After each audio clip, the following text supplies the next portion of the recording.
ইন্নাল্লাহা ইয়া'মুরু বিল আদলি ওয়াল ইহসানি ওয়া ইতা'যিল কুরবা ওয়া ইয়ানহা আনিল ফাহশাই ওয়াল মুনকারি ওয়াল বাগই ইয়া'iযুকুম লা'আল্লাকুম তাযাক্কারুন। আল্লাহু আকবার। আল্লাহ রাব্বুল আলামিন तमाम পৃথিবীর মানুষকে আল্লাহ তাআলা আয়াতের মাধ্যমে জানিয়ে দিচ্ছে এটা এমন একটা আয়াতে কারিমা, এমন একটি গুরুত্বপূর্ণ আয়াতে কারিমা। আব্দুল্লাহ ইবনে মাসউদ রাদিয়াল্লাহু আনহু বলেন, আল্লাহ রাব্বুল আলামিন যত বিধি বিধান সংক্রান্ত আয়াতে কারিমা যা দিয়েছে, আল্লাহ যত বিধান দিয়েছে মানুষের জন্য, সবগুলো কেন জানি এই এক আয়াতের ভিতরে আমার আল্লাহ দিয়েছে। সুবহানাল্লাহ। যত বিধিবিধান সংক্রান্ত যা মেসেজ আছে এর মধ্যেই আছে। তো রাসূলুল্লাহ সাহাবী বলেন, আল্লাহ যদি কুরআনুল কারীমের এতগুলো এই 500টা আয়াত নাজিল না করে শুধু যদি সূরাতুন নাহলের 90 নম্বর আয়াত যদি নাজিল করতেন, এই একটা আয়াত ওই 500টা আয়াতের কাজ করে দিত। সুবহানাল্লাহ। এই জন্য আয়াতটাকে আমি বেছে নিলাম। আর একটি কারণ হলো, দুইটা কারণ আয়াতটা আমি বেছে নিয়েছি। একটা হলো প্রতি জুমার দিন আমরা শুনে থাকি, দ্বিতীয়ত হলো আয়াতটা 500 আয়াতের কাজ করে দিবে। সুবহানাল্লাহ বলেন। এই আয়াতের ভিতরে আমার আল্লাহ তাআলা 3টা আদেশ দিয়েছে, 3টা নিষেধ করেছে। কয়টা আদেশ? আল্লাহ তাআলা 3টা আদেশ দিলেন শুরুতেই, ইন্নাল্লাহা ইয়া'মুরু বিল আদলি ওয়াল ইহসানি ওয়া ইতা'যিল কুরবা ওয়া ইয়ানহা আনিল ফাহশাই ওয়াল মুনকারি ওয়াল বাগই। আল্লাহ বলেন, আল্লাহ তাআলা বলেন, আমি তোমাদের জন্য আদেশ করছি, তোমাদের উপর তোমরা ইনসাফ প্রতিষ্ঠা করবে, তোমরা মানুষের প্রতি ইহসান করবে, নিকট আত্মীয়দের সাথে তোমরা সদ্ব্যবহার করবে। এই গেল 3টা আদেশ। আর আল্লাহ তাআলা 3টা নিষেধ করে আল্লাহ বলেন, ওয়াল ফাহশা, যাবতীয় অশ্লীলতা, দুরাচার, পাপাচার, ওয়াল মুনকার, যত নিষিদ্ধ কাজ আছে, ওয়াল বাগি, আর যত জুলুম আছে, আল্লাহ তাআলা এই 3টা কাজকে নিষিদ্ধ করে বলেন, যদি তোমরা আমার ওয়াজ তোমরা যদি শিক্ষা নিতে পারো, ইয়াইযুকুম লাআল্লাকুম তাযাক্কারুন। আল্লাহু আকবার।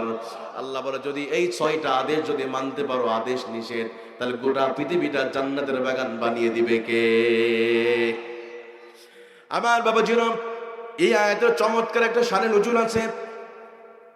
বিশ্ব নবী জনাবে মুহাম্মদুর রাসূলুল্লাহ সাল্লাল্লাহু আলাইহি ওয়াসাল্লাম একদিন মসজিদে নববীর সামনে বসা। এমন সময় ওসমান ইবনে মাযুন, যে রাসূলুল্লাহর দুশমন ছিল, বিশ্ব নবী জনাবে মুহাম্মদুর রাসূলুল্লাহর সামনে দিয়া ওসমান ইবনে মাযুন হেঁটে হেঁটে যাচ্ছে। আমার পরিবার একটু বলে নেই, হাদিসের ভিতরে 3 জন ওসমানের অস্তিত্ব পাওয়া যায়। কয়জন ওসমান? একজন ওসমান হলো ওসমান ইবনে আফফান, রাসূলুল্লাহর জামাই, যিনি নবীজির 2 কন্যাকে বিবাহ করেছিলেন, উম্মে কুলসুম আর রুকাইয়া। আর একটা ওসমান ছিল ওসমান ইবনে তালহা। ওসমান ইবনে মাযুন, ওসমান ইবনে তালহা। ওসমান ইবনে তালহা পরিচয়টা হলো, সে বাইতুল্লাহ চাবি দেখাশোনা করতো। সুবহানাল্লাহ বলেন। মানে বাইতুল্লাহ চাবি থাকতো ওসমান ইবনে তালহার কাছে, সেই বাইতুল্লাহ খুলে না দিলে কেউ প্রবেশ করতে পারতো না। তো এখানে একটা ঘটনা আছে, চমৎকার ঘটনা, আমাদের শিক্ষা রয়েছে। তো একদিন রাসূলুল্লাহ সাল্লাল্লাহু আলাইহি ওয়াসাল্লাম ওসমান ইবনে তালহার কাছে গিয়ে বলে, ও ওসমান, তুমি একটু বাইতুল্লাহ চাবিটা দাও, আমি 2 রাকাত নামাজ আদায় করবো বাইতুল্লাহ ভিতরে ঢুকে। সুবহানাল্লাহ বলেন। আমার বাবাজিরা, বিশ্ব নবী জনাবে মুহাম্মদুর রাসূলুল্লাহ সাল্লাল্লাহু আলাইহি ওয়াসাল্লাম ওসমান ইবনে তালহার কাছে গিয়ে বলে, ওসমান রে, একটু বাইতুল্লাহ চাবিটা দাও, 2 রাকাত নামাজ আমি আদায় করতে চাই। ওসমান ইবনে তালহা রাসূলুল্লাহ বলল, মুহাম্মদ, তুমি ইতিমের বাচ্চা, ইতিম, তুমি কেন এখানে প্রবেশ করবে? ওসমান ইবনে তালহা বিশ্ব নবীকে অপমান করে বাইতুল্লাহ চাবি না দিয়া নবীজিকে ঘাড় ধাক্কা দিয়ে বাইতুল্লাহ থেকে বের করে দিল। রাসূলুল্লাহ সাল্লাল্লাহু আলাইহি ওয়াসাল্লাম প্রচন্ড কষ্ট পেলেন। নবীজি বলল, ওসমান, আমি তো শুধু 2 রাকাত নামাজ আমি আদায় করতে চেয়েছি, আমি তো বাইতুল্লাহ দখল করতে আসি নাই, আমি তো শুধু নামাজ পড়তে এসেছি। ওসমান, একটু দাও না বাইতুল্লাহ চাবিটা। ওসমান ইবনে তালহা রাসূলুল্লাহকে চাবি দিল না, নবীজিকে অপমান করলো। নবীজি প্রচন্ড কষ্ট পেয়ে গেছে, নবীজির মনটা খারাপ। আল্লাহ বলেন, নবীজি, ওরা আপনাকে বাইতুল্লাহ চাবি দেয় নাই, আপনি চিন্তা করেন না, এমন একটা সময় আসবে যেদিন আমি আল্লাহ বাইতুল্লাহ চাবি কেন পুরো মক্কার ক্ষমতা আপনার হাতে আমি দিয়ে দিব। বলেন না সুবহানাল্লাহ। আমার প্রিয় ভাইরা, বেশি দিন সময় লাগে নাই, আমার নবীজি মক্কা থেকে মদিনায় চলে গেলেন। মাত্র 10 বছরের ব্যবধানে আমার নবীজি মক্কা বিজয় করার পরে, বিশ্ব নবী যখন মক্কা বিজয় করে ফেললেন, মক্কা বিজয় হয়ে গেল, 10,000 সাহাবী নিয়ে মক্কা বিজয় হয়ে গেছে। এবার হযরত আলীকে বলে, আলী তোমার কি মনে আছে এই মক্কার ভিতরে আহারে 2 রাকাত নামাজ আদায় করতে চেয়েছিলাম, ওরা বাইতুল্লাহ চাবি দেয় না, আমার অপমান করেছে। ও আলী যাও, ওই তো ওসমান ইবনে তালহা, কোথায় ওসমান ইবনে তালহা যে বাইতুল্লাহ চাবি আমারে দেয় নাই, যাও চাবিটা নিয়ে আসো। আমাদের ক্ষমতার প্রথম দিন হবে এই বাইতুল্লাহতে সেজদা দিয়া আমাদের ক্ষমতা আমরা শুরু করতে চাই, যাও তুমি বাইতুল্লাহ চাবিটা ওসমান ইবনে তালহার নিয়ে আসো। আমার প্রিয় ভাইয়েরা, হযরত আলী চলে গেছে ওসমান ইবনে তালহা বাড়িতে গিয়ে দরজায় নক করতেছে, দরজা আস্তে করে খুলে দিয়েছে। ওসমান ইবনে তালহা হযরত আলীকে দেখে অবাক হয়ে গেছে, আলী কি ব্যাপার, তোমরা না মদিনাতে গিয়েছো, আবার মক্কাতে কেন এসেছো? আলী বলে, ওসমান তুমি খেয়াল করে তাকাও, একটু পিছনের দিকে তাকাও, যে বাইতুল্লাহতে তোমরা আমার নবীকে এতিম পেয়ে হত্যার ষড়যন্ত্র করেছিলে, তাকাও বাইতুল্লাহ চাবি তুমি দাও নাই।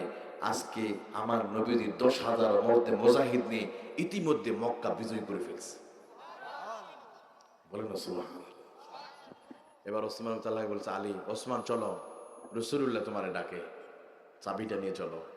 কারণ চাবি তো তার হাতে। বলেন তো রাসূলুল্লাহ তাকে মনে মেরে ফেলবে না, কাটবে, কুচু কাটা করবে? সুবহানাল্লাহ বলেন না। একটু ইকুটা বাড়াই দাও একটু সামান্য। আমার নবীর কত চমৎকার ব্যবহার। আলী বলে, ওসমান তুমি ভয় পেও না। ওসমান প্রচন্ড ভয়ে কাঁপতেছে যে জমিনটা যদি ফেটে যায়, জমিনের ভিতর পালিয়ে চলে যাবে। কারণ নবীজিকে সে এই বাইতুল্লাহ চাবি নিয়ে বাটপারি করেছে, চাবি দেয় নাই, নবীকে ঘাড় ধাক্কা দেবে। আজকে সেই বাইতুল্লাহর ক্ষমতা রাসূলুল্লাহ হাতে। সুবহানাল্লাহ। আমার বাবা জিরাম, এবার ওসমান ইবনে তালহা বলে, আলী আমার পক্ষে সম্ভব নয়, রাসূলুল্লাহর সামনে আমি যেতে পারবো না। এই হাত দিয়া দুজনের সরদার বিশ্ব নবী জনাবে মুহাম্মদুর রাসূলুল্লাহকে আমি অপমান করেছি, কিভাবে রাসূলুল্লাহর সামনে আমি যাব? আমি চাবি দেই নাই, নবীকে অপমান করেছি, যাও। আলী বলে, ওসমান শোনো রাখো, আমার নবী তো এমন একজন নবী আহারে, যেই নবী ওনার জীবনের ইতিহাসের ভিতরে তিনি কোনোদিন প্রতিশোধ তিনি কোনোদিন গ্রহণ করেন, কোনো মানুষের উপর হামলা করেন। সুবহানাল্লাহ বলেন। অতএব ওসমান ইবনে তালহা, তুমি যদি বিশ্ব নবী জনাবে মুহাম্মদুর রাসূলুল্লাহর কাছে গিয়া যদি তুমি ক্ষমা যদি চাইতে পারো, আমার দয়ার নবী, কামলিওয়ালা নবী, রাহমাতুল লিল আলামিন নবীজি তোমার জন্মের মতো মাফ করে দিবে। কারণ আমার আল্লাহ রাসূলকে গোটা পৃথিবীর জন্য আল্লাহ তাআলা রহমত করে পাঠিয়েছে। মা আরসালনাকা ইল্লা রাহমাতাল লিল আলামিন। আল্লাহু আকবার। এবার ওসমান ইবনে তালহা তার অন্তরের ভিতরে একটু সাহস চলে আসলো। ওসমান ইবনে তালহা বলে, আলী তাহলে তুমি সামনে যাও। হযরত আলী সামনে আছে, ওসমান ইবনে তালহা আলীর পিছে পিছে যায়। এবার রাসূলুল্লাহর সামনে গিয়ে হাজির হয়ে গেছে। ওসমান ইবনে তালহা মাথা নিচু করে রাসূলুল্লাহর সামনে দাঁড়িয়ে আছে। বিশ্বনবী আস্তে করে ওসমান ইবনে তালহার কানের কাছে গিয়ে বলে, ওসমান তোমার কি মনে আছে সেই দিনের কথা? তোমার কাছে আমি বাইতুল্লাহ চাবিটা চেয়েছিলাম, মাত্র 2 রাকাত নামাজ আদায় করার জন্য তুমি আমার চাবিটা দাও নাই, আমার জনমের মতো অপমান করেছ। ওসমান ইবনে তালহা বলে, ওগো নবীজি আমার বড় ভুল হয়েছে, নবীজি আমি চিনতে পারি নাই। ওগো নবী আমি আর ভুল করতে চাই না, এই মুহূর্তে আমি আপনার কাছে ক্ষমা চাই। নবীজি আপনি মেহেরবানি করে দয়া করে আমারে মাফ করে দেন। সুবহানাল্লাহ বলেন। আমার নবীজি শত্রুকে কাছে পেয়ে, কল্পনা করেন 8 বছর আগে নবীকে অপমান করেছে, ক্ষমতার অপব্যবহার করেছে। 8 বছর পরে রাসূলুল্লাহ সাল্লাল্লাহু আলাইহি সাল্লাম কাছে পেয়ে নবীজি তার জন্মের মতো মাফ করে দিলেন। সুবহানাল্লাহ বলেন। আমার প্রিয় ভাইরা, এই ঘটনাতে আমাদের চমৎকার একটা শিক্ষা আছে। গত 17 বছর ক্ষমতার অপব্যবহার করতে গিয়ে আহারে কত মানুষকে তাদের চাকরি কেড়ে নেওয়া হয়েছে না? ক্ষমতার অপব্যবহার করে এলাকায় যে ছেলেটা ইসলামী আন্দোলন করে অথবা ইসলামী আন্দোলন করে অথবা জামাতে ইসলামের সাথে সম্পর্ক আছে, তাদের ঘর থেকে বের করে কুলসওয়াত হত্যা করা হয়েছে, কতক্ষণ ঠিক কিনা? অথবা তারা এমন করে বিএনপির সাথে জড়িত আছে, এমন ভাইদের উপর জুলুম নির্যাতন করেছে, কতক্ষণ ঠিক কিনা? কিন্তু আমার প্রিয় ভাইয়েরা, সময়ের পরিবর্তনে এখন দেখেন ক্ষমতার পালা বদল হয়ে গেছে। যাদেরকে যেই জায়গাগুলোতে বের করে দিচ্ছে সেই জায়গাগুলোতে এখন কারা আছে? এমন আছে বিভিন্ন অফিস আদালতে লেখা ছিল না অমুক অফিসের সামনে তাদের অফিসগুলো, প্রত্যেকটা জেলায় জেলায় কেন্দ্রীয় কার্যালয়গুলো গত 17 বছর ধরে জরাজীর্ণ অবস্থায়, কেউ প্রবেশ করতে পারে নাই, সবগুলো বন্ধ ছিল। কিন্তু আজকে ক্ষমতার পালা বদলে অনেক শিক্ষক যারা আছে, মসজিদ মাদ্রাসা অনেক খতিবের চাকরি কেড়ে নেওয়া হয়েছে, অনেক আলিয়া মাদ্রাসা শিক্ষক যারা প্রিন্সিপাল অধ্যক্ষ, শুধু ইসলামী আন্দোলন করা অপরাধে তার চাকরিটা কেড়ে নেওয়া হয়েছে। অথবা ব্যবসা বাণিজ্য ছিল, মামলা টামলা দিয়ে তার ব্যবসা ধূলিসাৎ করে দেওয়া হয়েছে। আজকে আল্লাহ তাআলা সময়ের পালা বদলে ওই মানুষগুলোকে আবার তাদের নিজ নিজ জায়গাতে আবার কে ফিরিয়ে দিয়েছে? আরো ধরে বলেন আল্লাহ তাআলা। এর জন্য আমার আল্লাহ বলেন, ওরা কৌশল করেছিল একটা, আল্লাহ কৌশল করেছে আর একটা। সুবহানাল্লাহ বলেন। মাকারু মাকারাল্লাহু ওয়াল্লাহু খায়রুল মাকিরিন।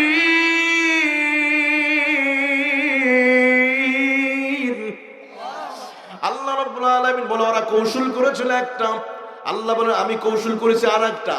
ওরা কৌশল করেছিল দীর্ঘদিন ক্ষমতায় থাকবে আর মানুষের উপর জুলুম আর নির্যাতন চালাবে।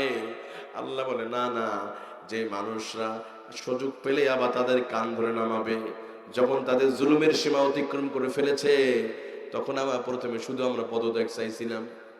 আমরা শুরুতে কি চেয়েছিলাম? পদত্যাগ, মানে দেশে থাক, দেশের সন্তান দেশেই থাক, অসুবিধা কি? আল্লাহ বলে বোকা, তোরা তো চাইতে পারিস না। কিসের পদত্যাগ? গত 17 বছর ধরে যে জুলুম চলেছে, শুধু পদত্যাগ চাইলে হবে না। গত 17 বছর ধরে আলেমদেরকে সেই শাপলা চত্বরে পাখির মধ্যে গুলি করে হত্যা করেছে। সন্তানের সামনে সন্তানের কাছ থেকে বাবাকে তুলে নিয়ে সেই সমস্ত আয়না ঘর নামক সেই জেলখানায় বন্দী করেছে। আলেমদেরকে মাহফিলে স্টেজ থেকে কুকুরের মতো তাড়িয়ে নামে অপমান করা হয়েছে। আল্লাহ বলে তোমরা পদত্যাগ চাইতে পারো, আমি আল্লাহ পদত্যাগ চাইতে পারি না। তাদেরকে দেশ ছাড়া করে দিয়েছে, কথা ঠিক কিনা?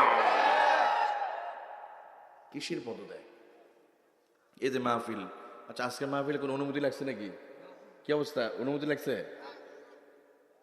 অথচ গত 17 বছর ধরে এই মাহফিলের অনুমতির নামে এদেশের তৌহিদি জনতার সাথে তারা ঠাট্টা মস্করা করেছে। আমরা ভারতে মাহফিল, এই যে হিন্দু ভারত, বেশি দূর নয় তো আপনাদের এখানে কাছাকাছি না, ভারতে মাহফিলে যায়, ওখানে ম্যাক্সিমাম হিন্দু এলাকা, হিন্দু অধ্যুষিত এলাকা, ওখানে অনুমতি লাগে নাই। কিন্তু গত 17 বছর আমাদেরকে জিম্মি করে রেখেছিল। একটা মাহফিলে এলাকার পাতি সিরা নেতা, যার পরনে একসময় লুঙ্গি ছিল না, জুতা ছিল না, এখন অনেক বড় হয়ে গেছে, ওর নাম নাই, কত মাহফিল বন্ধ করতে হবে, ছিল না? চেয়ারম্যানের নাম নাই, মাহফিল বন্ধ করে দাও। আবার চেয়ারম্যানের নামটা বক্তার নিচে আছে, না, নাম বন্ধ করে। আমারই মাহফিল এমন হয়েছে, মানে ফোন করে হুজুর মাহফিল হবে না, মানে মাহফিল শুরুর মাত্র মানে একদিন আগে বলছে হুজুর মাহফিল হবে না। কেন হবে না? কারণটা কি? যে আমরা চেয়ারম্যান সাহেবের নামটা একটু নিচে দিই, ছোট করে নামটা হয়েছে, এই জন্য মাহফিল অনুমতি নাই। বলেন এদের বিরুদ্ধে কি আমাদের না বলি তাহলে আল্লাহ আমাদের ছাড়বে না? এদের এই সমস্ত অপরাধের কথা জনগণকে জানানোর দরকার আছে না? একটা নাম নিচে আছে, এদের মাহফিল বন্ধ করে। কি শাসন পেয়েছিল! আমরা মনে হয় এই দেশের অন্য দেশের মনে মানুষ হয়ে গেল, মানে আমরা মনে হয় ভাড়াটিয়া হয়ে গিয়েছিলাম। আমাদেরকে এই স্টেজ থেকে, এইরকম মাহফিল থেকে আমার ক্ষেত্রে 3 বার হয়েছে। সাতক্ষীরা, নরসিংদী, আর একটা ছিল আমাদের জয়পুরহাটে। জয়পুরহাটে তো যেখানে ওই যে পাঁচবিবি হিলি এলাকা, আমার মাহফিল অনুমতি দিত না, শুধু একটা মাহফিলের পরের দিন। এখানে আলেমদের কিনে দোয়া করেছি, আল্লামা সাইদিকে মামুল হক, বাস এই অপরাধে নামিয়ে দিয়েছি, কিছু করার নাই। কিন্তু আল্লাহ তাআলা সময়ের পরে তো আল্লাহ বলে শুধু তোমরা পদত্যাগ চাও, বেকুব, ওরা যে অপরাধ করেছে এর অপরাধ আল্লাহ বলে শুধু পদত্যাগ চাইলে হবে না, আল্লাহ বলে ওদেরকে চরম ভাবে আমি অপমান করে বেইজ্জতি করে দেশ ছাড়া করে দিয়েছি। কথা বলে ঠিক কিনা? যুব সমাজ এই জন্য দেখেন এখানে কিন্তু ম্যাক্সিমাম যুবকরা আছে, আলহামদুলিল্লাহ বলেন। আর আজকে মাহফিলটাও যুবকদের উদ্দেশ্য হচ্ছে না, আলহামদুলিল্লাহ। আমি খুব অবাক হয়ে গেছি, আপনারা এলাকার যারা বাবাজিরা যারা আছেন, যুব সমাজ, আমি আপনাদেরকে ধন্যবাদ জানাই। এরকম সন্তান জন্ম দিয়েছেন, আপনারা ধন্য। এই যে এই বাচ্চার এত সুন্দর করে মাহফিল সাজিয়েছে, আলহামদুলিল্লাহ। তারা কত দূর থেকে রিসিভ করেছে। আমরা এগুলো দেখি কক্সবাজারে, চট্টগ্রামে, অন্যদিকে সিলেটে, এইসব এলাকা খুব কম দেখা যায়। আবার রাজারহাটে কিছু এলাকা আছে খুব সুন্দর করে যুবকরা যায়। ঠিক এরকম দেখলাম আপনাদের যুবকরা। আমার অনেক ভালো লাগছে। আপনার যুবকদেরকে দায়িত্ব দেবেন, এই যুবকরা একটু সমাজকে পরিবর্তন করতে পারে, আলহামদুলিল্লাহ বলেন। যুবক যেদিকে যাবে বিজয়ের পাল্লা সেদিকে, সুবহানাল্লাহ বলেন না। 1952 সালে পাক হানাদার বাহিনী ওরা আমাদের মায়ের ভাষা কেড়ে নিতে চেয়েছিল, চাপিয়ে দিতে চেয়েছিল অন্য একটা ভাষা, কিন্তু যুব সমাজ রাস্তায় নেমে স্লোগান দিয়েছে, সালাম রহমত বরকত, যুবকরা রক্ত দিয়ে আবার মায়ের ভাষা ফিরিয়ে এনেছে। কথা বল ঠিক কিনা? ঠিক তেমনি 1971 সালে আবার পাকিস্তান সে হানাদার বাহিনী এদেশের মুসলমানদের উপরে যখন জুলুম আর নির্যাতনের স্টিম রোলার চালান শুরু করেছে, আবার যুবকরা রাস্তায় নেমে তার বুকে রাজার রক্ত ঢেলে দেওয়ার কারণে মাত্র 9 মাসের ব্যবধানে আমরা স্বাধীন সার্বভৌম রাষ্ট্র পেয়েছি। কথা বল ঠিক কিনা?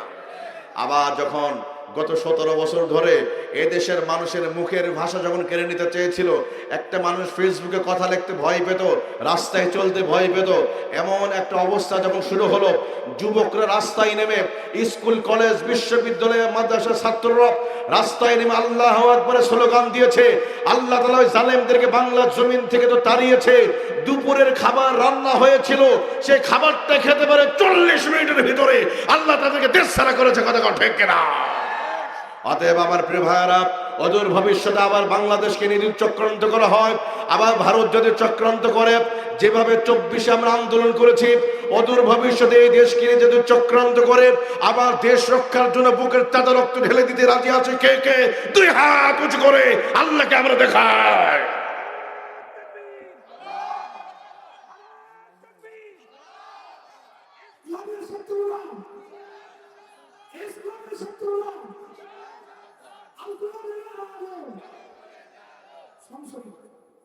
আল্লাহ আমাদের কবুল করুন, আমিন। আমি সূরাতুন নাহলের 90 নম্বর আয়াতে কারিমার যে শানে নুজুল আলোচনা করতে গেলে শানে নুজুল বলতে হবে, শানে নুজুল বলতেছিলাম। তো ওসমান ইবনে মাসউদ মসজিদে নববীর সামনে দিয়ে হেঁটে যাচ্ছে। নবীদুল ওসমান, তুমি এদিকে আসো। এখনো মুসলমান হয় না, একটু খেয়াল করেন। এমন একটা আয়াত ওসমান রাসূলুল্লাহর কাছে আসছে, এমন সময় এই আয়াতটা অবতীর্ণ হচ্ছিল। তো ওসমান রাসূলুল্লাহ চেহারার দিকে তাকায়, নবীদের চেহারাটা ঘেমে যাচ্ছে আর চেহারাটা লাল বর্ণ হয়ে গেছে। ওসমান বলে, ইয়া রাসূলুল্লাহ, ইয়া হাবিবাল্লাহ, আপনার চেহারাটা এরকম ঘেমে যাচ্ছিল কেন? রাসূলুল্লাহ বলেন, ও ওসমান ইবনে মাসউদ, এই মুহূর্তে আমার আল্লাহ রাব্বুল আলামিন সূরাতুন নাহলের 90 নম্বর আয়াতে কারিমা আল্লাহ তাআলা আমার উপর নাযিল করেছে। এই আয়াতটা অবতীর্ণ হওয়ার কারণে আমার গা ঘেমে গিয়েছিল। ওসমান ইবনে মাসউদ বলে, ইয়া রাসূলুল্লাহ, ইয়া হাবিবাল্লাহ, কোন আয়াত নাযিল হয়েছে? ওগো নবীজি, আপনার পবিত্র নূরের জবান দিয়া একটু মেহেরবানি করে ওই আয়াত আমি একটু শুনতে চাই। ওসমান ইবনে মাসউদ বলে, নবীজি, জি আয়াতটা অবতীর্ণ হয়েছে, আয়াতটাকে একটু শোনাবেন? এবার নবীজি সুযোগ পেয়ে গেল, দেখি না একটু শোনায় দেয়। আচ্ছা বলেন তো, যেই নবীর উপর কোরআন নাজিল হয়েছে, ওই নবী যদি তার পবিত্র জবান দিয়া কোরআন তেলাওয়াত করে, তার শুনতে ভালো লাগবে না? এবার নবীজি এই আয়াত, যে আয়াতটা আমরা প্রতি জুমার দিন আমরা শুনি, আয়াত নবীজি তেলাওয়াত করা শুরু করলেন। নবীজি তেলাওয়াত করছেন, ইন্নাল্লাহা ইয়ামুরু বিল আদলি ওয়াল ইহসানি ওয়া ইতাই যিল কুরবা ওয়া ইয়ানহা আনিল ফাহশাই ওয়াল মুনকার। বিশ্বনবী আয়াত এখনো তেলাওয়াত শেষ হয় নাই। ওসমান ইবনে মাসউদের চোখ দিয়ে ঝর ঝর করে পানিগুলো টপ টপ করে জমিনে পড়তেছে। তেলাওয়াত যখন শেষ হয়ে গেছে, ওসমান ইবনে মাসউদ বলে, ওগো নবীজি, আপনি আবার একটু তেলাওয়াত করে আমারে শোনায়ে দেন। একবার নয়, দুইবার নয়, বিশ্বনবী তার পবিত্র জবান দিয়া ওসমান ইবনে মাসউদকে তিনি বারবার তিনি আয়াতটা তেলাওয়াত করে শোনায়ে দিয়েছেন। সুবহানাল্লাহ বলেন। ইয়ামুরু বিল আদলি ওয়াল ইহসানি ওয়া ইতাই যিল কুরবা ওয়া ইয়ানহা আনিল ফাহশাই ওয়াল মুনকার। আল্লাহু আকবার। এবার বিশ্বনবী জনাবে মুহাম্মদুর রাসূলুল্লাহ সাল্লাল্লাহু আলাইহি ওয়াসাল্লাম এই আয়াতটা যখন তেলাওয়াত করা শেষ হয়ে গেল, ওসমান ইবনে মাযউন বলল, নবীজি এমন একটা আয়াত, আহারে আমি তো এতদিন মনে করেছি কোরআনটা মনে হয় আপনার বানানো, এখন তো মনে হলো না না, কোরআন আপনার তৈরি করা নয়, লাইসা কালামিল বাশার, এটা কোনো মানুষ তৈরি করতে পারে না, এত সুন্দর যার অর্থ। আমার তো মনে হয় কিতাবের একজন স্রষ্টা আছে, ওই আল্লাহ তাআলা। ওগো নবীজি আমি আর দেরি করতে চাই না, এই মুহূর্তে আপনার হাতে হাত রেখে নবীজি আমি এখনই কালিমা পড়ে জলেমের মতো মুসলমান হয়ে যেতে চাই। সুবহানাল্লাহ বলেন না। নবীজি এই সূরাতুন নাহলের যে আয়াত আমরা প্রতি জুমার দিন আমরা শুনি, এই আয়াত তেলাওয়াত করার পরে উসমান ইবনে মাযউন 3বার তেলাওয়াত শুনে তার কিবলা পরিবর্তন করে ফেলেছে। সুবহানাল্লাহ বলেন। আর আমরা বছরে 52 বার শুনি, অনেকের কিবলা মাঝে মাঝে পরিবর্তন হয়ে যায় আবার, তাই না? কিবলা পরিবর্তন কি মাঝে মাঝে দেখবেন মানব রচিত আইনের দিকে ধাবিত হয়, কখনো ওই যে আমাদের দাদা বাবুদের প্রতি আমরা নির্ভরশীল হই, কথা বলেন আমাদের কিবলা হবে কোন দিকে, ভারতে না বাইতুল্লাহ? বাইতুল্লাহর মালিকের কাছে হবে আমাদের কিবলা, আল্লাহর প্রতি আমরা কোনো মানুষের উপর ভরসা করব না। ভারত আমাদেরকে ক্ষমতায় বসাবে, এইটা যদি কেউ বিশ্বাস করে, আবার যদি এরকম কেউ চিন্তা ভাবনা করে, এই দেশের মানুষ তাদেরকে থুতু দিবে, কথা ঠিক কিনা? কারণ এই দেশ আমরা স্বাধীন করেছি ভারতের কৃতিদাস হওয়ার জন্য নয়। আমার প্রিয় ভাইয়েরা, এবার আসেন আর একটা শানে নজরুল আছে, ওই জামানার সবচেয়ে বিখ্যাত একজন কবি ওলীদ ইবনে মুগীরা, যে ছিল সবচেয়ে ধনী এবং বড় বিখ্যাত কবি। আবু জেহেল ওই ওলীদ ইবনে মুগীরাকে রাসূলুল্লাহর কাছে পাঠিয়ে দেয়, বলে যাও তুমি মুহাম্মদ এমন একটা কিতাব পড়ে পড়ে মানুষকে শোনায়, মানুষ তার ধর্ম পরিবর্তন করে। ও মুগীরা তুমি যাও রাসূলুল্লাহকে 3টা প্রস্তাব দিয়ে আসো, সে রাজি আছে কিনা। এবার ওই কোরআনটা তুমি একটু গবেষণা করে দেখবে কোরআনের মধ্যে কি আছে এমন। এবার ওলীদ ইবনে মুগীরা রাসূলুল্লাহর সামনে চলে গিয়েছে। এমন সময় বিশ্ব নবী ওলীদ ইবনে মুগীরাকে 3টা প্রস্তাব করার আগে আমার নবীজি নামাজের মধ্যে তেলাওয়াত করা শুরু করেছে সূরাতুন নাহলের 90 নম্বর আয়াতে কারিমা। সুবহানাল্লাহ বলেন। তেলাওয়াত শুরু হয়ে গেছে, প্রশ্ন করার সময়ই পায় নাই মুগীরা। আর এমন আয়াতের অর্থ শোনার পরে মুগীরা রাসূলুল্লাহকে প্রশ্ন না করে আবার আবু জেহেলের কাছে চলে আসছে। আবু জেহেল বলে, ওসমান ও মুগীরা তুমি রাসূলুল্লাহ দরবারে গিয়েছো, তোমার রেজাল্টটা কি বলো। এবার ওলীদ ইবনে মুগীরা বলে, ওয়া ইন্না আলাইহি লাদালালা ওয়া ইন্না আলাইহি লাহালাওয়া, আমার নবী ওই মুহাম্মদুর রাসূলুল্লাহর কাছে আমি প্রশ্ন করতে গিয়েছিলাম, তিনি প্রশ্ন করার কোনো সময় দেয় নাই, তার আগেই তিনি নামাজের মধ্যে দাঁড়িয়ে গিয়েছে আর নামাজের ভিতরে সূরাতুন নাহলের 90 নম্বর আয়াতটা পড়েছে। এটা এমন একটা সুন্দর অর্থবহ আয়াত, আমার কাছে কেন জানি মনে হলো এটা মুহাম্মদ রাসূলুল্লাহ তৈরি নয়, এটা কে যেন একটা সৃষ্টি করে স্রষ্টা আছে। সুবহানাল্লাহ বলেন না। তাহলে এই আয়াত শুনে শুনে কাফেররা মুসলমান হয়ে গেছে। আমার প্রিয় ভাইরা, এবার আসুন এই আয়াতে আমরা ব্যাখ্যার দিকে চলে যাব। আল্লাহ তাআলা এই আয়াতের ভিতরে আমার রব্বুল আলামিন শুরুতেই আল্লাহ আদেশ করে বলছেন, ইয়ামুরু বিল আদল, ইয়ামুরু তোমরা ইনসাফ করবে, ইনসাফ প্রতিষ্ঠা করবে। এই আদলের ব্যাখ্যা করতে গিয়া গত শতাব্দীর অর্থাৎ শ্রেষ্ঠ একজন মুফাসসির ছিলেন ইউসুফ আল কারজাবি, গত 2 বছর আগে মারা গিয়েছেন। উনি খুব সহজ একটা তাফসীর করেছে, আমি সেটা বলছি।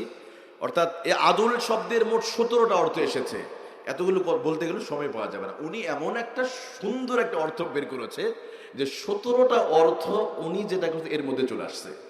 মাল মুরাদু বিল আদল, আদলের ব্যাখ্যাটা কি উনি বলেছেন, ইতাউল হাক্কি লি সাহিবিহি। সুবহানাল্লাহ বলেন। উনি বলছেন পাওনাদারে পাওনাটা বুঝে দাও, মানে পাওনাদারে পাওনা দিয়ে দেওয়া। পাওনা দিলে ইনসাফ হবে, না দিলে বেইনসাফি হবে। খুব পরিষ্কার, খুব সহজে। আমি ইউসুফ আল কারজাবিকে ধন্যবাদ জানাই, উনি এত সুন্দর করে এটা ব্যাখ্যা করেছে। সুবহানাল্লাহ। এটা বুঝতে গেলে আমাদের অনেক সময় লেগেছে, আমাদের মতো সাধারণ মানুষের জন্য। উনি বলছেন যার যার পাওনা তাকে তাকে দেওয়া, অর্থাৎ পাওনাদারে পাওনা বুঝে দেওয়া। যে পাওনাদারে পাওনা দিবে না, পৃথিবীর সবাই পাওনাদার একজন একজনের কাছে। এই যে যেমন মাহফিলের বক্তার কাছে শ্রোতার পাওনা আছে, আমার পাওনা আপনাদের কাছে, আপনার পাওনা আমার কাছে, শিক্ষকের পাওনা ছাত্রের কাছে, ছাত্রের পাওনা শিক্ষকের কাছে, সন্তানের পাওনা মা বাবার কাছে, মা বাবার পাওনা সন্তানের কাছে, আল্লাহর পাওনা বান্দার কাছে, বান্দার পাওনা আল্লাহর কাছে। তবে আদল করতে গেলে প্রথমে আমাদের আল্লাহর প্রতি যে ইনসাফ, এই আয়াতটা যদি কেউ যদি 3টা আদেশ 3টা নিষেধ যদি কেউ বর্জন করতে পারে, তাহলে সে 500টা আয়াত আমল করার সব সে পেয়ে যাবে। সুবহানাল্লাহ। আল্লাহর প্রতি ইনসাফ হয়ে যাবে। যদি কেউ আল্লাহর প্রতি ইনসাফ করতে চায় তাহলে ওই ব্যক্তিকে এই আয়াতের ভিতরে আল্লাহ তাআলা তিনটা আদেশ, তিনটা নিষেধ করেছে। এটা যদি কেউ মানতে পারে তাহলে আল্লাহর প্রতি ইনসাফ করলো। এরপর নবীর প্রতি ইনসাফ আছে না নাই? যদি কোনো ব্যক্তি বিশ্ব নবী মুহাম্মদুর রাসূলুল্লাহ সাল্লাল্লাহু আলাইহি ওয়াসাল্লামের আদর্শ যদি গ্রহণ না করে, বিশ্ব নবী মুহাম্মদুর রাসূলুল্লাহ সাল্লাল্লাহু আলাইহি ওয়াসাল্লামের এই 63 বছরের জিন্দেগির ভিতরে কেউ যদি আমার নবীর জীবনী থেকে নবুয়তের আগে অথবা নবুয়তের পরে 23 বছরের ভিতরে কেউ যদি কোনো একটা সময় যদি অস্বীকার করে, ওই মানুষটা কি ঈমানদার থাকবে? আমার নবী বিচারক ছিলেন। যদি না আমার নবীর বিচার যদি কেউ পছন্দ না করে, তাহলে নবীর প্রতি ইনসাফ হবে না বেইনসাফি হবে? আমার নবী সমাজের মধ্যে ইনসাফ প্রতিষ্ঠা করেছেন, সুবহানাল্লাহ বলেন। এমন ইনসাফ প্রতিষ্ঠা করেছিল, আরে অমুসলিমরা আমার নবীকে যত বিচার দিয়েছে, যত মামলা দিয়েছে, আমার নবী উভয়ের পক্ষের কথা শুনে আমার রাসূল কখনো কখনো মুসলমানদের বিপক্ষে আমার নবী কখনো রায় দিয়েছে। আর আমরা কি করি? আমরা উনি অমুক দলের মানুষ, ওরে মারো। উনি অমুক দল করে, উনি আমার অপোজিশন দল, ওরে মিথ্যা মামলা দিয়ে জেলখানায় ঢুকাও। এই যে আল্লামা সাঈদী রহমাতুল্লাহ আলাইহি ধর্ষণের মামলা দেওয়া হয়েছে, দেলু শিকদারকে দেলওয়ার হোসেন সাঈদী বানানো হলো। হাজার শত শত মামলা দিয়া, শুধু উনি অপোজিশন দল করে।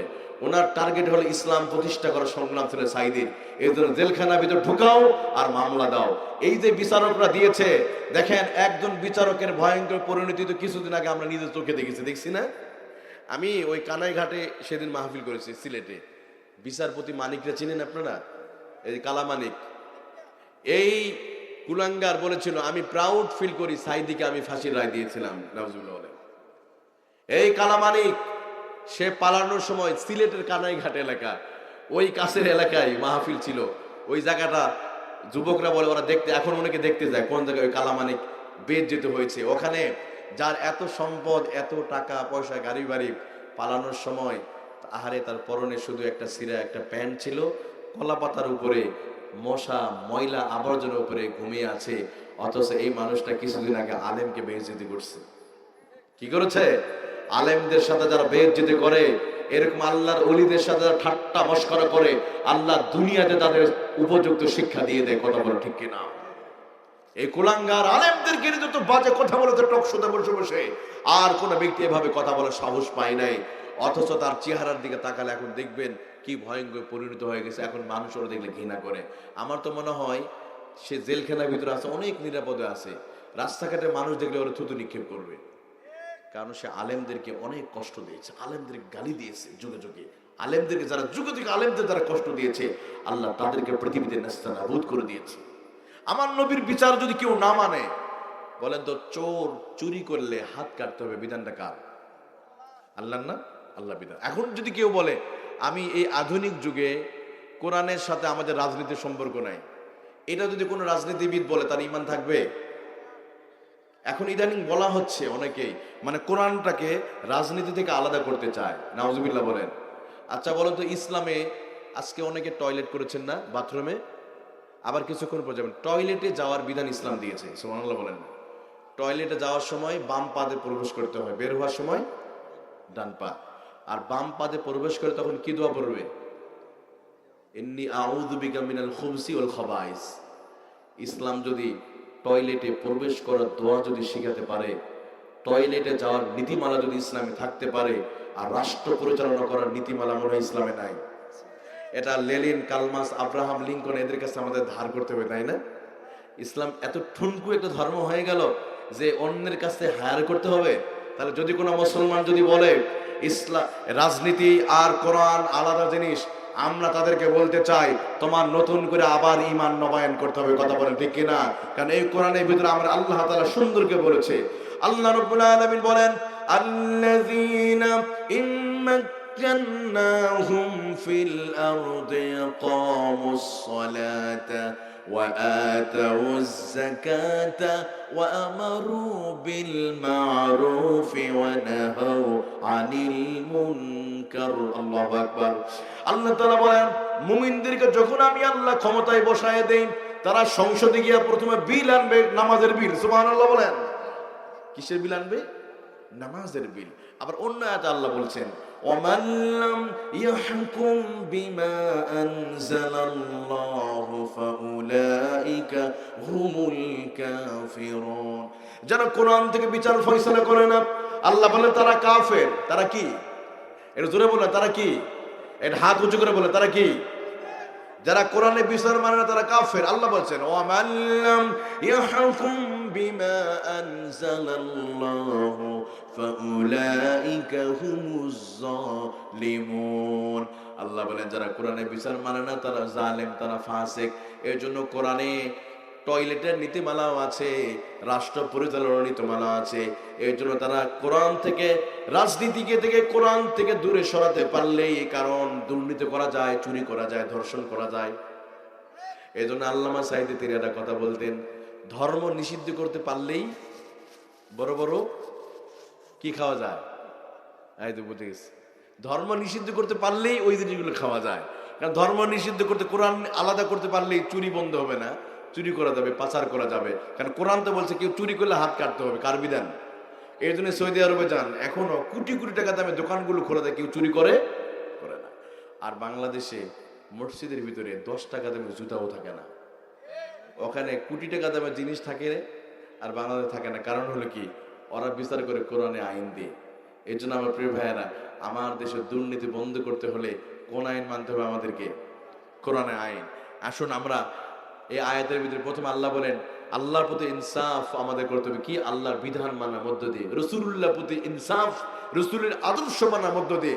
শুধু ভালোবাসলে হবে না, আবু তালিব মার্কা ভালোবাসলে হবে না, আবু জাহিল মার্কা ভালোবাসলে হবে না। আবু জাহেল রাসূলকে ভালোবাসতো, আবু তালিবকেও ভালোবাসতো, আবু তালিবও ভালোবাসতো।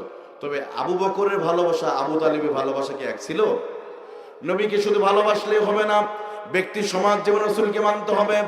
এই জন্য আল্লাহ বলে ইয়ামুরু বিল আদল, তুমি ইনসাফ প্রতিষ্ঠা করবে। আসেন প্রথমে নিজের ভিতরে ইনসাফ প্রতিষ্ঠা করতে হবে। আল্লাহ তাআলা বলে ইয়ামুরু বিল আদলি ওয়াল ইহসান। আল্লাহ বলে তোমরা মানুষের প্রতি তোমরা ইহসান করো, আল্লাহর সৃষ্টির প্রতি, আল্লাহর সৃষ্টির প্রতি ইহসান করবে, ইনসাফ করবে। অন্যদিকে মানুষের প্রতি ইনসাফ, কোন মানুষের সাথে খারাপ আচরণ করা যাবে না। সমাজে চলতে গিয়ে ঝগড়া বিদ্রোহ করে হামলা মামলা করে কোনো মানুষের উপর জুলুম নির্যাতন করা যাবে। কারোর সাথে দেখা হলে সালাম বিনিময় করবেন, কখনো অহংকার করা যাবে। মুমিনদের একটা বৈশিষ্ট্য, রাস্তায় যখন চলবে বিনয়ী চলবে, কখনো তারা অহংকারী করবে, ঝগড়া করবে না। কিন্তু আমাদের সমাজে দেখা যায় যারা গরিব মানুষ তাদের উপর আমরা জুলুম করি। وَإِذَا خَاطَبَهُمُ الْجَاهِلُونَ قَالُوا سَلَامًا। আল্লাহ রাব্বুল আলামিন বলেন, আমার রহমানের বান্দা যারা হবে, আল্লাহর একনিষ্ঠ গোলাম যারা হবে, তারা কখনো ঝগড়া করবে, সমাজে চলতে গিয়ে কখনো ঝগড়া করবে না, মারামারি করবে না, অন্যের প্রতি জুলুম করবে না। এই জন্য প্রিয় ভাইয়েরা, সমাজে কোনো মানুষের সাথে কখনো কষ্ট দেওয়া যাবে। ও আতিদাল করবা, নিকট আত্মীয়ের হক আদায় করতে হবে। আপনার যত নিকট আত্মীয় আছে, রাসূলুল্লাহ বলেছে বান্দা তোমরা যদি হায়াত যদি বাড়াতে চাও, তোমার আত্মীয়তার হক আদায় করো। অনেকের দেখবেন ভাগিনার বিয়ে হচ্ছে, মামাকে দাওয়াত করে না, অথবা নিজের বিয়ে হচ্ছে, নিজের চাচা বেঁচে আছে, চাচাকে দাওয়াত করে না, মামিকে দাওয়াত করে না, অন্য ভাড়াটিয়া নতুন আত্মীয়দেরকে দাওয়াত করে। আছে না? আত্মীয়তার সম্পর্ক এখন সমাজ থেকে উধাও হয়ে গেছে। নাই, এটা একটা কারণ যে সুষম বন্টন না থাকার কারণে, সম্পদের সঠিক বন্টন না হওয়ার কারণে অনেক সময় মামা ভাগিনা, ভাগিনা মামার মধ্যে কন্দল আছে না? নাই, চাচা ভাতিজা, ভাতিজা চাচার সাথে কন্দল, কথা বলে না 1 বছর ধরে। অথচ হাদিসে এসছে 3 দিন যদি কেউ কথা বন্ধ করে, সে যেন 3 দিনের উপরে কথা বন্ধ করা হারাম। আবার এই মাসটা তো রজব মাস, রজব মাস কিন্তু হারাম মাস। আসেন সিদ্ধান্ত নেন, কোনো ঝগড়া করা যাবে না, কাউকে গালি দেওয়া যাবে না। কারোর সাথে পূর্বে কথা বন্ধ হয়ে থাকলে এখন সিদ্ধান্ত নিতে, ভাই আমি বুঝি না, আমার ভুল হয়েছে, আসসালামু আলাইকুম, এখন থেকে কথা বলবো। অনেকে আছে রাস্তায় সালাম দিলে সালাম জবাবটাও দেয় না। না প্রিয় ভাইরা, এই আচরণ আমরা করবো না। কখনো মনোমালিন্য হলে আমরা ক্ষমা করে দিব। আল্লাহ আমাদেরকে বোঝা তৌফিক দান করুন, আমিন। শেষ 3টা নিষেধ আল্লাহ করেছে, অল ফাহশা, যাবতীয় অশ্লীলতা, পাপাচার, দুরাচার থেকে নিজেকে বিরত রাখা, নিজের পরিবারকে বিরত রাখা। নাহি, আল্লাহ যত নিষেধ করেছে, যত হারাম, আল্লাহ হারাম যা করেছে, এগুলো থেকে বিরত রাখা, এই আদেশকে দিয়েছে। এটা ওয়াল বাগি, জুলুম থেকে হেফাজত করা। এখন কেউ যদি অপরাধ করে, দেখেন কেউ যদি তার মায়ের হক আদায় না করে, বাবার হক আদায়, সেদিন জুলুমে লিপ্ত হয়ে গেল। এই জন্য রাসূল বলেছেন দুইটা শাস্তি আল্লাহ দুনিয়াতে দেবে। কয়টা শাস্তি? একটা হলো ওয়াল বাগি ওয়াল উকুক, কেউ যদি জুলুম করে কারো যদি এক হাত জায়গা যদি দখল করে, এটার শাস্তি আমার আল্লাহ তাআলা দুনিয়াতেই দিবে। আর কেউ যদি তার মা বাবাকে যদি কষ্ট দেয়, মা বাবার সাথে ধমক দেয়, মা বাবাকে যদি গালি দেয়, এর শাস্তি আমার আল্লাহ কবরে না দুনিয়াতে আল্লাহ তার কবরে দুনিয়াতে আল্লাহ শাস্তি দিয়ে দিবে। এই জন্য আমি বলি যুবক ভাইয়েরা, শীত চলতেছে, যাদের মা বাবা জীবিত আছে একটু বাজার থেকে আপেল কিনবেন। 1 কেজি আপেল কত দাম? ধরুন 200 টাকা। 1 কেজি বেদনে কিনবেন। আচ্ছা 2024 সাল চলে গেছে, এই 1 বছরের ভিতরে এখানে কেউ কি আছে তার মাকে 1 কেজি আপেল কিনে খাওয়াইছে? একজন আছে, মাশাআল্লাহ, দেখছেন, একজন পাইছে, খুব একটা বেশি নাই। কিন্তু অথচ 1 কেজি আপেল কিনতে কত টাকা লাগবে? 200 টাকা। আমরা এই যে মোবাইল, 2024 সালে আমি মোবাইলে টাকা উঠাইছি প্রায় 5 থেকে 10,000 টাকা, মোবাইলে খাওয়াইছে, কিন্তু মারে খাওয়াই নাই। অথচ প্রতি 24 ঘন্টায় আমি মায়ের স্তর নামক এই হোটেলের ভিতরে আমরা 450 গ্রাম দুধ পান করেছি প্রতি এভরিডে। আর আপনি 1 বছরের ভিতরে 1 কেজি আপেল কিনে খাওয়াতে পারেন। আমি যুবকদেরকে বলি, আমার বাবা যদি 2টা পা ধরে বলে, যুবক ভাইয়ারা, তোমার কাছে যদি 20টা টাকাও থাকে, 10 টাকা যদি থাকে, ওই 20 টাকা দিয়া ওই যে রাজারহাট বাজার থেকে অথবা উলিপুর বাজার থেকে একটা আপেল অথবা একটা বেদনা কিনে মার সামনে নিয়ে ধরবে। যুবক আর বাবা, মা তুমি এটা খাও, তোমার বয়স হয়ে গেছে। বাবা তোমার চুলগুলো পেকে গেছে, মা তোমার চুল পেকে গেছে, মা কোন দিন না জানি তুমি চলে যাবে, মা তুমি আপেলটা খাও। ও আমার যুবক ভাইরা, আমার বাবাজিরা, ওই যে বৃদ্ধা মা যখন ওই সন্তানের হাত থেকে যখন আপেলটা নিবে, 2 চোখ দিয়া অঝর ধারায় পানি পড়বে। ওই পানিটা আল্লাহর কসম করে বলি, পানিটা জমিনে পড়া আল্লাহর সাহায্যে চলে যাবে। ওই একটা আপেল আমাদের জান্নাতে যাওয়ার কারণ হয়ে যাবে। এই জন্য সবাই টার্গেট করেন, আগামীকাল বাজারেই কি করব? এই মাহফিল পরের দিন কি করবো? আমরা আপেল খাও মা বাবাকে। একজোড়া মোজা শীত উপলক্ষে, এই যে বয়স্ক যারা আছে, মুরব্বী মানুষ, একজোড়া মোজা কিনে দেবে শীত উপলক্ষে। মা মোজা কিনে, আচ্ছা 2 জিবি মেগাবাইট কিনতে লাগে 38 টাকা। কত টাকা? 38। এই যে মেগাবাইট উঠালে অনেক সওয়াব পাওয়া যাবে, তাই না? কিন্তু জানেন, আমি কোরআন হাতে নিয়ে বলছি, আমার যুব ভাইরা, এই 38 টাকা দিয়ে কেউ যদি তার বয়স্ক মা বাবা অথবা চাচা, এলাকার কোনো বাবাজি, মসজিদের মুয়াজ্জিন আজান দেয়, আহারে গরিব মানুষ, বেতন পায়, 3 মাস বাকি, এই মুরব্বীকে একটা চাদর, ওযু করে হাতটা মুছবে, একটা তোয়ালাকে গিফট করা যায় না? 100 টাকা লাগবে। একটা রুমাল অথবা পানি গরম করে, একটা কেতলি গরম করা, একটা হিটার যদি কিনে দেই, এই ছোট ছোট আমলগুলো জান্নাতে যাওয়ার ওসিলা হয়ে যাবে। যুবক, প্রতিদিন 250 গ্রাম দুধ পান করেছি, 450 গ্রাম দুধ। কোনোদিন মা বলেছে এর বেতনটা দিতে হবে? এই জন্য যুবক ভাইয়েরা, মা যদি কোনোদিন কোনো আদেশ করে, প্রয়োজন হলে রক্ত বিক্রি করে হলে মায়ের আদেশ আমাদের পালন করতে হবে। অনেক সময় মা বলে, বাবা কতদিন হলো মুরগির গোস্ত খাই নাই। অনেক মা আছে 1 বছরের ভিতরে গরুর গোস্ত কাকে বলে এখনো জীবনের চোখে দেখে নাই। ওই কুরবানিতে খেয়েছে, এখন গরুর গোস্ত চোখে দেখে নাই। অথচ বিভিন্ন সময় ছেলে মোবাইল রে খাওয়ায়, মারে খাওয়ায় না। আমি বলি, যুবক, মাঝে মাঝে বাজারে একটা মুরগি, পোল্ট্রি মুরগিটা কিনে পারে 200 টাকা দিয়ে একটা মুরগি কিনে মা বাবারে খাওয়াবেন। যুবক, আল্লাহ তাআলা তোমার কপালটা খুলে দিবে। আমি বলি, আমার জীবনের কথা বলি, আমি আমার এখনো মায়ের কাছে গেলে যখন যাই, আগে টুপিটা খুলে বলি, একটু দোয়া করে দাও তো, আজকে অমুক জায়গায় যাচ্ছি, অমুক জায়গায় যাবো, অমুক মাহফিলে। পরীক্ষার আগে টুপিটা খুলে বলতে দোয়া করে। যখন সময়, আমি তো মনে করি মায়ের দোয়া, যার মা বাবা জীবিত আছে তার কিসের টেনশন ভাই, কিসের টেনশন? আর কখনো মা বাবাকে যারা কষ্ট দেবে, যারা জুলুম করবে, আল্লাহ শাস্তি দুনিয়াতে দিবে। এজন্য আসেন, আমরা কখনো মা বাবাকে কষ্ট দিব?